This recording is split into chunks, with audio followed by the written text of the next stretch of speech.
La parole est à présent à Monsieur Olivier Paccaud pour le groupe Les Républicains et pour 2 minutes. Merci Monsieur le Président, Madame le Ministre. La France se trouve au pied d'un podium très convoité, celui de l'attractivité universitaire. Classement honorable, mais en recul. L'Allemagne, la Russie, la Chine, le Canada nous rattrapent. Le prestige de nos établissements, notre qualité de vie, celle de nos formations, l'excellence de nos scientifiques ne suffisent plus à compenser la progression des États concurrents et notre attractivité universitaire survit avant tout sur les vestiges d'un prestigieux passé. L'augmentation des frais d'inscription, hier rejetée par le gouvernement, désormais décidée par ce même gouvernement, sera-t-elle un handicap ? Ce n'est pas le cas pour les universités américaines, anglaises ou australiennes, plus coûteuses et pourtant plus attirantes. Cependant, je crains que les mesures proposées à la rentrée 2019 ne suffisent à inverser notre perte d'attractivité. Or, une véritable stratégie d'attractivité universitaire est indispensable. Au cœur d'une mondialisation à la concurrence féroce, l'intelligence fait souvent la différence. Et si la France peut difficilement rivaliser en matière de coût de main-d'œuvre, elle possède tous les atouts pour valoriser son savoir d'orfèvre du plus prestigieux des minerais, la matière grise. Nous avons la chance d'avoir 3 atouts maîtres, des établissements et des enseignants remarquables, une des rares langues intercontinentales, un prestige universitaire séculaire incomparable. Comme en économie, cette stratégie ne doit pas se limiter au territoire national. Le rayonnement de notre enseignement supérieur passe évidemment par ces établissements en France, mais aussi hors de France. Alors que de nombreuses écoles et universités étrangères, notamment américaines, ont fait le pari de l'implantation à l'étranger.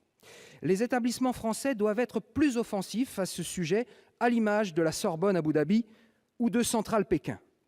N'y a-t-il pas là une piste à creuser, un filon à exploiter ? Le gouvernement encourage-t-il, accompagne-t-il suffisamment la création de ces campus délocalisés ? Merci, chers collègues. La parole est à Madame la ministre pour 2 minutes de réplique. Merci, Monsieur le Président. Monsieur le sénateur, vous abordez évidemment une question extrêmement importante qui est partie intégrante du plan d'attractivité, puisque effectivement, comme vous le rappelez, le rayonnement de l'enseignement supérieur français et la qualité des diplômes français est tout aussi reconnu lorsque les enseignements se déroulent sur des campus internationaux. Vous avez cité la Chine, je peux citer Singapour, la Russie, le Vietnam, les États-Unis. Bref, nos universités, hier encore à Moscou avec Sorbonne Université, comme nos écoles, sont parfaitement capables d'opérer aussi des campus à l'international. Et nous avons d'ores et déjà ouvert dans les derniers mois un hub en Côte d'Ivoire qui regroupe une 50aine de formations offertes par des écoles ou des universités directement en Côte d'Ivoire.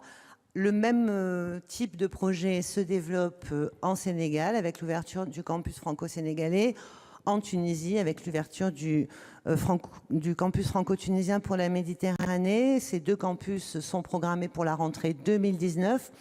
Au total, c'est un investissement de 20 millions d'euros par an qui est prévu dans le budget de façon à soutenir les établissements qui souhaitent effectivement participer au rayonnement de l'enseignement supérieur français dans un certain nombre de projections de campus dans des pays à l'international.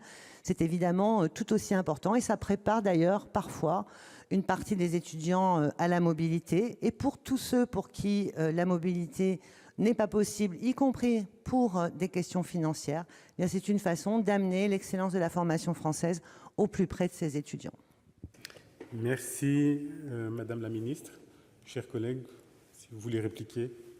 Je me satisfais de votre réponse. Évidemment, je préférerais qu'il y ait un peu plus que 20 millions. Mais je crois que, outre le savoir-faire, il y a toujours le faire savoir. Et c'est peut-être une des lacunes à ce niveau-là. Je pense que vous devriez un petit peu plus communiquer sur ce qui est fait à l'étranger de votre part pour encourager la présence de campus délocalisés, entre guillemets.